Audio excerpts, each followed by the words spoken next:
pessoal, tudo bem? Eu estou aqui para convidar você a participar do nosso próximo Clube do Livro da Conviver. A partir da próxima quarta-feira, nós vamos estudar esse livro aqui, Vida em Comunhão, do Dietrich Bonhoeffer. Não sei se é assim que fala o nome dele. Se você é da Conviver, você sabe como esse tema, comunhão, é importante para a gente, o quanto a gente aprecia pensar sobre isso e, mais do que pensar, praticar a vida em comunhão. Então, acho que vai ser muito legal se a gente tiver um tempo semanalmente para conversar sobre as lindas descobertas que a gente vai ter lendo esse livro juntos. Então, fica meu convite para você participar conosco. É um encontro online todas as quartas-feiras e mais informações nas nossas redes sociais. Olá, bom dia, tudo bem? Que alegria mais uma vez a gente se encontrar aqui nesse encontro Conviver em Casa, e é um privilégio ter você aqui com a gente. Eu quero dar as boas-vindas a todos, a todas que se aproximam desse nosso tempo, e a minha oração é para que Deus abençoe muito a sua vida.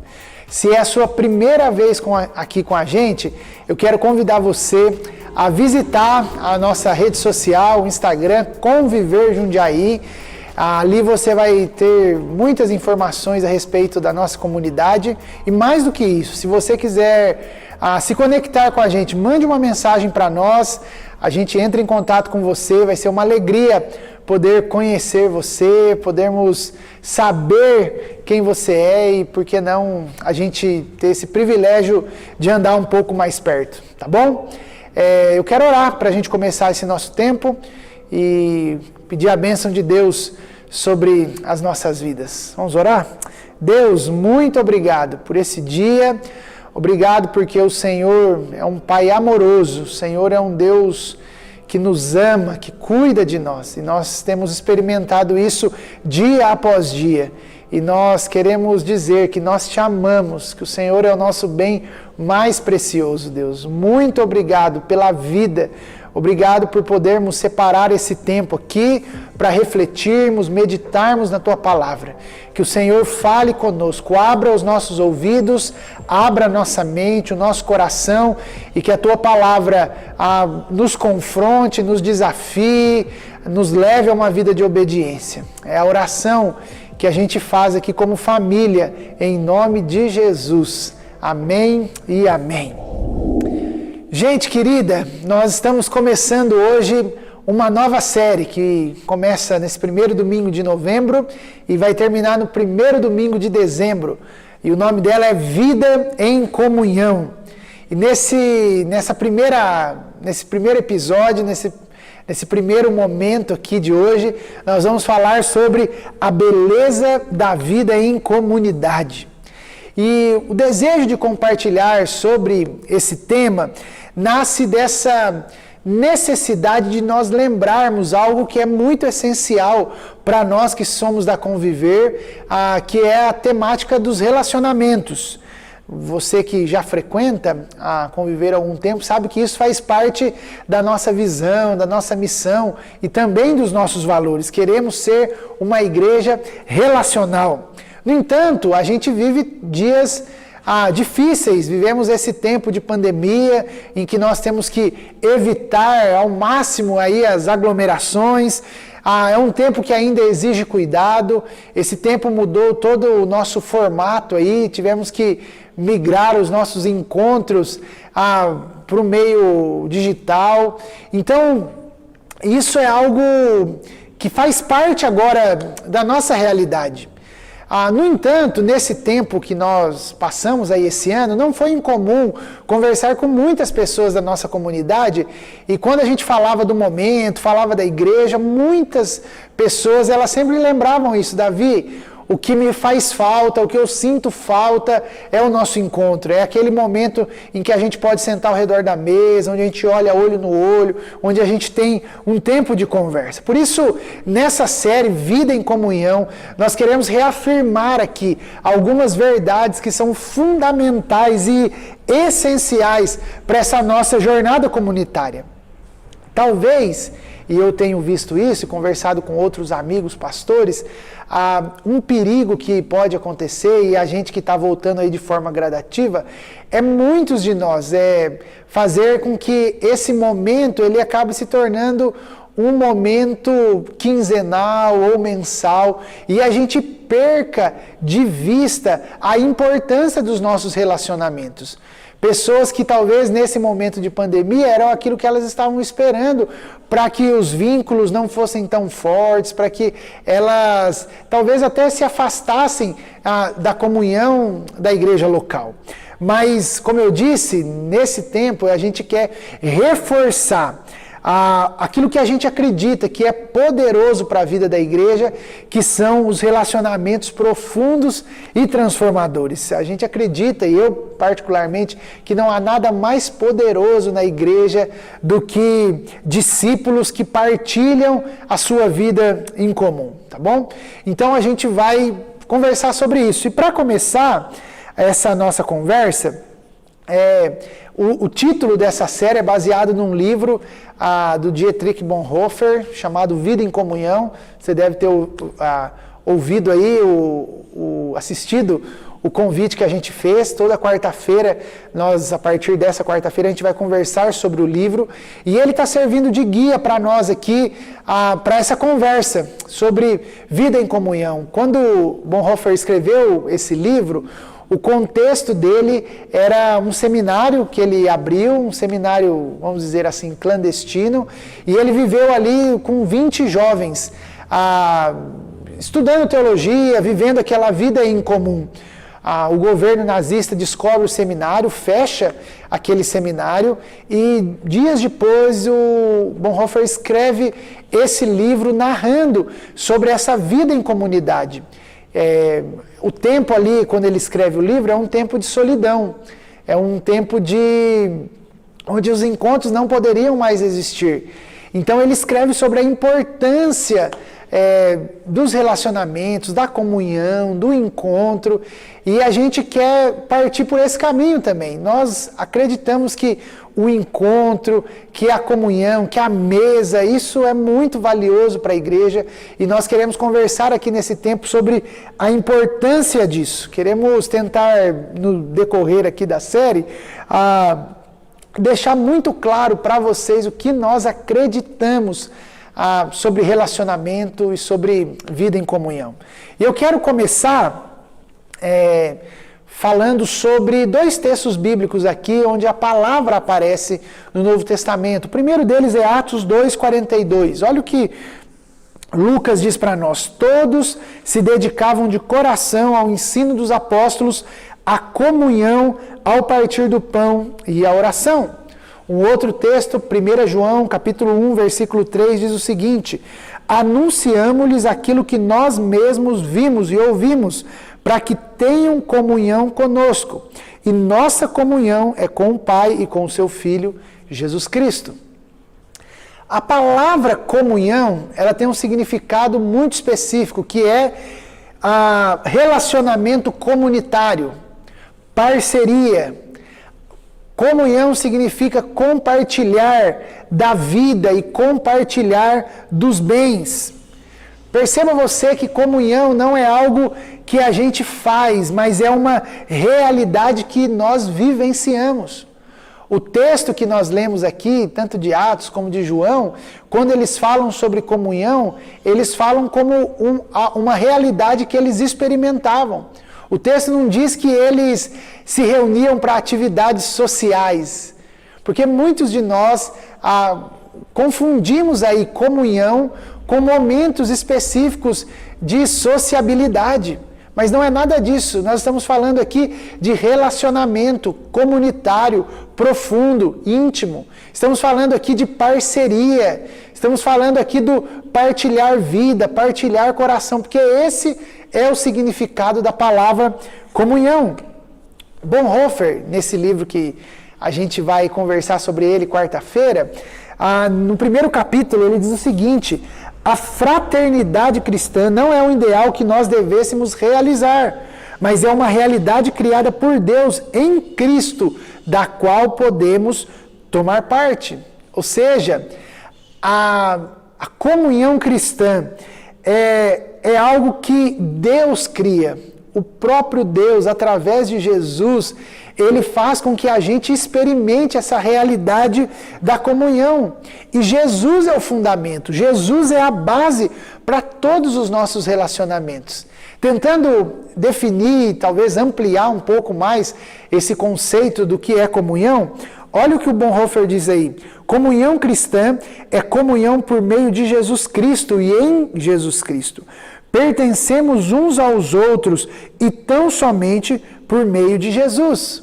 E aí, no capítulo, ele vai dizer o que isso significa, que nós pertencemos uns aos outros em Jesus e que a nossa comunhão, ela acontece por meio e em Jesus. E ele vai dizer que isso significa duas coisas. Olha a primeira delas aí, que um cristão precisa do outro por amor a Cristo. Que um cristão precisa do outro por amor a Cristo. Uma frase que eu também cito bastante do pastor Ed, quando ele diz o seguinte: pessoas precisam de Deus, mas pessoas precisam de pessoas. Nós necessitamos de irmãos e irmãs que nos ajudem a caminhar, que falem com a gente, que nos direcionem nessa caminhada em direção a Deus. Você há de concordar comigo de que diante dos desafios que a vida coloca para nós, momentos às vezes de desânimo, de cansaço, onde as coisas parecem que não estão se encaixando na nossa existência, nos dias maus, dias ruins, nós acreditamos que Deus usa pessoas, que cristãos precisam de outras pessoas. Nós não somos ilhas. Sim, a solitude tem seu lugar e nós vamos falar sobre isso algumas semanas para frente. Mas se você acha que você não precisa de ninguém para viver a sua fé, algo está errado. Nós precisamos uns dos outros. Desde o Gênesis nós vemos esse chamado lá na criação. Deus nos criou para relacionamentos. E isso é muito importante. Segunda coisa que significa que a comunhão acontece por Jesus e em Jesus e que nós pertencemos uns aos outros por meio de Jesus, é que um cristão ele só consegue chegar ao outro por meio de Jesus. O que nós cremos, e concordando aqui com o que o Bonhoeffer diz, é o seguinte, que sem Jesus o que existe é inimizade entre as pessoas e entre as pessoas e o ser de Deus. O fato é que as pessoas vivem, por conta do pecado mesmo, elas vivem em rebelião, em desunião, em discórdia. Mas o apóstolo Paulo, lá em Efésios 2, versículo 14, vai dizer que Cristo, ele é a nossa paz. E esse Cristo que é a paz, ele derruba os muros de inimizade entre judeus e entre gentios. E porque esse muro foi derrubado, hoje nós podemos nos relacionar um com os outros pelo que Jesus fez. Então, o que a gente precisa ter em mente, isso é muito importante, que Cristo ele é o mediador entre nós e Deus, mas ele também é o mediador entre eu e o meu irmão, entre eu e o Roger, entre eu e o Pedro, entre eu e o Zé, entre eu e a Bi, entre eu e o Gabriel. Entre nós há a pessoa de Jesus. Então, eu queria que você pensasse nisso nessa manhã. Sem Jesus, nós não conhecemos a Deus. Mas sem Jesus também, nós não conheceríamos e não encontraríamos os nossos irmãos. Quem possibilita isso é Jesus. Nós podemos ser um, porque o muro foi derrubado. O obstáculo que existia não existe mais. Bonhoeffer vai dizer o seguinte: apenas em Jesus nós somos um. Apenas por meio dele nós estamos unidos. É somente por Jesus. Jesus é aquele que possibilita nós vivermos a comunhão, a união entre a nossa família de fé. E aí eu me lembrei de um texto no Evangelho de João, capítulo 17. Ali Jesus faz uma oração pelos seus discípulos. E nessa oração Jesus ele fala sobre a sua unidade e a sua comunhão dentro da Trindade, mas ele também pede por aqueles que iriam crer, ou seja, por nós, para que nós também fôssemos um. E eu acredito que se existe alguém que pode nos ensinar sobre a comunhão é o próprio Cristo, porque ele vivia dentro dessa trindade, que de alguma maneira é modelo para nós, porque eles viviam em perfeita harmonia. E olha aí, eu quero ler para a gente entender um pouco mais sobre essa oração de Jesus. João, Evangelho de João, capítulo 17, versículo 20 a 26. Olha o que o texto diz. Minha oração não é apenas por eles, rogo também por aqueles que crerão em mim por meio da mensagem deles, ou seja, nós, para que todos sejam um. Pai, como tu estás em mim e eu em ti, que eles também estejam em nós, para que o mundo creia que tu me enviaste, deles a glória que me deste, para que eles sejam um, assim como nós somos um. Eu neles e tu em mim. Que eles sejam levados à plena unidade, para que o mundo saiba que tu me enviaste e os amaste como igualmente me amaste. Pai, quero que os que me deste estejam comigo onde eu estou e vejam a minha glória, a glória que me deste, porque me amaste antes da criação do mundo. Pai justo, embora o mundo não te conheça, eu te conheço, e estes sabem que me enviaste. E eu os fiz conhecer o teu nome, e continuarei a fazê-lo, a fim de que o amor que tens por mim esteja neles, e eu neles esteja. Eu quero aqui, a partir de alguns pensamentos de um autor chamado Paul Tripp, num livro chamado Relacionamentos, tentando olhar para esse texto aqui, essa oração de Jesus, em que Jesus ora por nós, para que nós fôssemos um, para que aquela realidade que eles vivem na Trindade, que aquilo nos alcançasse. Eu quero trazer aqui algumas afirmações para você. Primeira delas é o seguinte: Deus é a única comunhão em todo o universo que funciona de forma adequada. Deus é a única comunhão em todo o universo que funciona de forma adequada. Jesus, a gente lê, se você ler os versículos aí anteriores, você vai ver que essa oração fala sobre a comunhão que Jesus tem com o Pai, com o Espírito Santo, desde a eternidade. Quando a gente vai lá para Gênesis 1, capítulo 26, nós vemos essa trindade em perfeita harmonia, quando a expressão bíblica diz para nós, façamos o homem. Essa unidade, a trindade criando o ser humano. Deus, ele é essa única comunhão que expressa de maneira perfeita como a comunhão funciona. E essa comunhão que eles experimentam, a oração de Jesus é para que os discípulos a experimentem também. Essa união íntima, relacional, harmônica.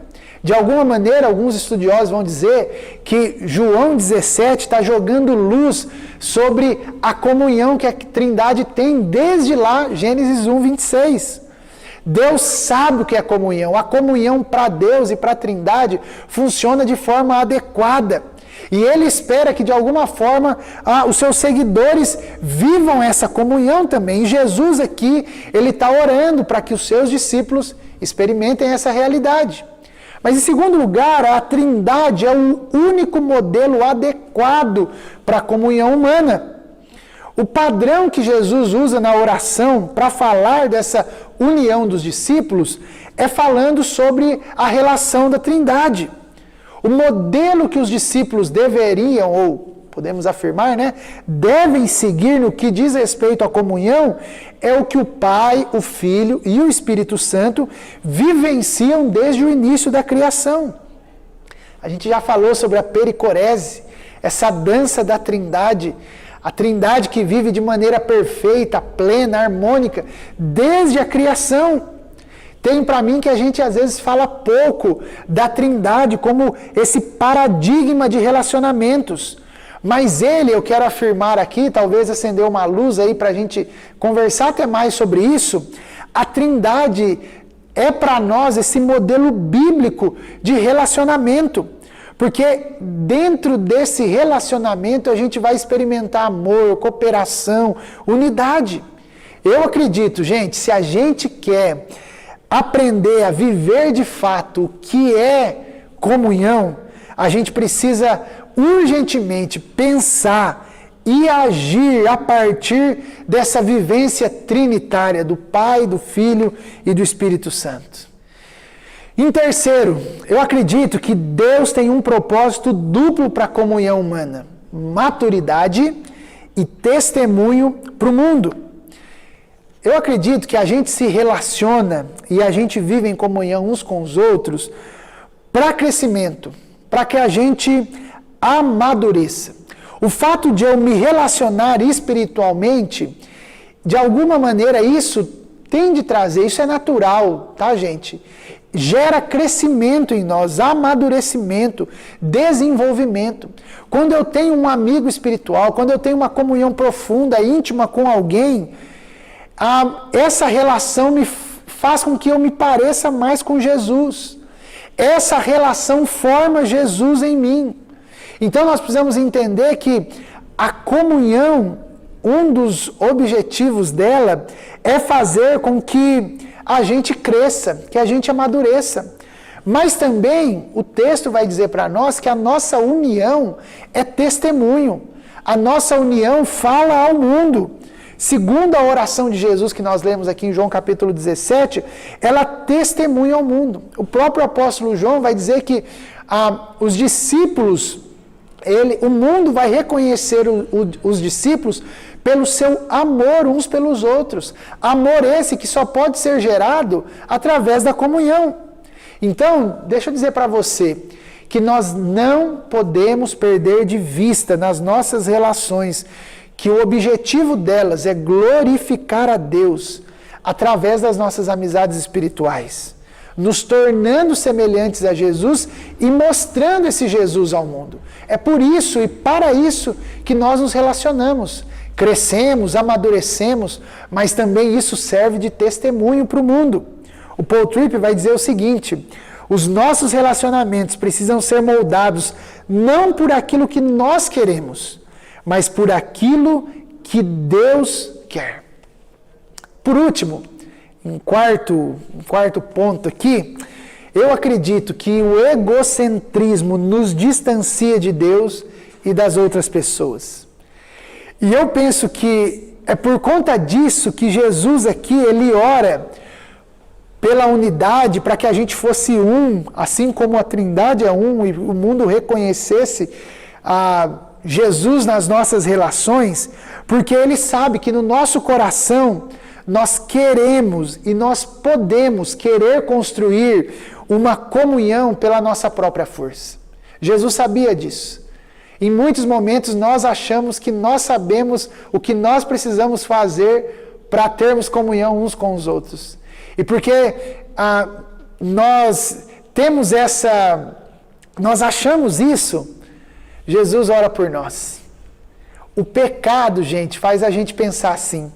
O pecado faz a gente agir em nosso próprio favor. Muitas pessoas, muitos de nós, talvez colocamos muitas barreiras, colocamos muitos impedimentos, colocamos pontos para que as nossas relações possam acontecer. Por quê? Porque nós queremos nos relacionar à nossa maneira. E aí nós nos esquecemos, por exemplo, do que Paulo, acho para mim aqui, um versículo que eu cito direto, talvez um dos versículos que eu mais goste na Bíblia, em 2 Coríntios capítulo 5, 14, diz assim: pois o amor de Deus nos domina, porque reconhecemos isto, um morreu por todos, logo todos morreram, e ele morreu por todos, para que os que vivem não vivam para si mesmos, mas para aquele que por eles morreu e ressuscitou. A verdade é que nós nos esquecemos disso aqui, que se nós morremos, se nós morremos com Cristo, entendemos que a morte de Jesus foi em nosso lugar, nós também morremos, e agora a nossa vida não é para nós mesmos, mas a nossa vida é para viver para Jesus, viver para o outro. O nosso eu, ele foi crucificado. Mas sabe o que acontece? Muitos de nós queremos vida fácil, a gente gosta de uma vida confortável, queremos o melhor para nós mesmos e não queremos viver como pessoas que não vivem mais para si mesmas. E isso aqui é crucial. Eu julgo aqui ser a nossa maior dificuldade em relação à comunhão. Porque se existe algo que pode destruir os nossos relacionamentos, é o nosso próprio ego. Infelizmente, nós temos dificuldade em lidar, em tolerar o outro. Nos distanciamos dos outros por causa de uma opinião política. Quebramos relacionamentos porque a pessoa não pensa como eu penso. Porque a pessoa não milita a minha própria causa. Você sabe que vivemos dias de uma polarização extremada, que tem levado a brigas em famílias, amigos, discussões que nunca acabam. Se nós não pedirmos a Deus para que o nosso ego seja transformado, e aqui fica a dica de um livro do Tim Keller chamado Ego Transformado, provavelmente nós teremos muita dificuldade em ter comunhão. Se o nosso ego não for transformado, a gente vai ter dificuldade de desenvolver comunhão, porque a comunhão é viver essa unidade na diversidade.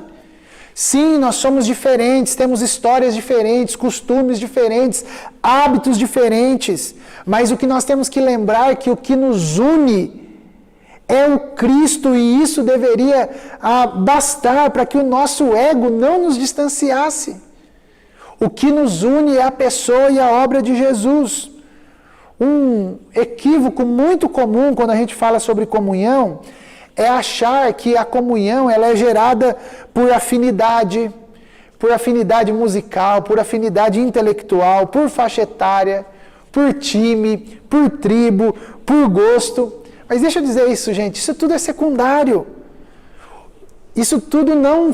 Diante de Jesus e daquilo que Jesus, isso não faz o menor sentido. Porque nós temos algo muito maior que nos une. Por isso, a única coisa que eu acredito que pode fazer com que as nossas relações e que a nossa comunhão seja... nós tenhamos problema com ela, é o nosso ego. A gente não entender que a gente não vive mais para a gente mesmo. Por isso, eu quero afirmar para você que viver comunhão é viver graça. É um presente de Deus para nós, é um privilégio que nós podemos experimentar nessa jornada. Por isso, eu quero encerrar essa reflexão aqui, dando alguns caminhos para nós, de como nós podemos, entre aspas aqui, corporificar essa beleza da comunhão. Como nós podemos expressar ao mundo a nossa relação, a nossa parceria uns com os outros. E aqui eu quero me apropriar e citar de um autor chamado Van Hooser, e no livro chamado Encenando o Drama da Doutrina, ele fala num dos capítulos sobre o relacionamento da igreja, a comunhão da igreja, como que a igreja funciona a partir dessa perspectiva comunitária. E aí ele vai falar, e eu acredito nisso também, que a igreja trabalha como comunhão dos santos, a igreja tem que trabalhar pela reconciliação. O grande benefício da nossa comunhão é o fato de nós produzirmos reconciliação. E é só a igreja que pode fazer isso. Talvez aqui é a grande diferença da igreja de Cristo para qualquer outro tipo de associação, de organização, de grupo que tenha comunhão. Sim, nós temos objetivos em comum, nós podemos até ter metas em comum, mas o que é maior é que nós produzimos reconciliação. O que nos une é muito maior do que aquilo que nos separa. E aí, a nossa comunhão vai manifestar e anunciar essa reconciliação, que somente a cruz torna possível. Então eu quero pensar aqui com você em três áreas aí, como que a gente pode expressar essa reconciliação fruto de uma vida de comunhão. E aí eu queria acabar com essa reflexão pensando isso. A primeira delas, nós corporificamos, expressamos a nossa comunhão ao mundo quando nós vivemos uma vida de fidelidade. A vida do discípulo de Jesus é vivida em fé, em confiança naquilo que Deus diz para nós. Nós conversamos na série passada, Abacuque disse para nós, né? O justo vai viver pela sua fé. É necessário fé para viver. E olha o que o Van Hooser diz, eu achei muito legal, quero partilhar com você. Os que estão unidos a Cristo por seu Espírito são capacitados por Ele a participar e testemunhar da fé em Jesus, Cristo, através dos seus padrões próprios de fidelidade, paciente e perseverante. Jesus tornou possível um novo modo de ser humanidade, caracterizado dessa vez por uma confiança profunda e fidelidade à aliança. De todas as pessoas, os discípulos deveriam saber que a fidelidade é necessário à comunidade. Se nós queremos mostrar ao mundo que nós fomos reconciliados com Deus e uns com os outros, é necessário fidelidade. E eu achei muito legal, porque no livro Van Hooser usa o casamento como essa expressão de fidelidade. Porque se existe algo que pode expressar comunhão, aliança, parceria, é o casamento. Ele vai dizer que o casamento é o microcosmo da comunhão dos santos. Assim como nós somos chamados a viver em fidelidade a Deus e aos irmãos, essa fidelidade ela é experimentada em primeiro plano e de forma real para aqueles que são casados dentro dessa relação conjugal. A nossa comunhão, ela vai se refletir quando nós lutamos pelo nosso casamento, quando nós somos fiéis ao nosso casamento. O fato de lutarmos e vivermos a vida conjugal de maneira fiel é uma ótima expressão que nós fomos reconciliados e que a comunhão pode sim ser uma realidade.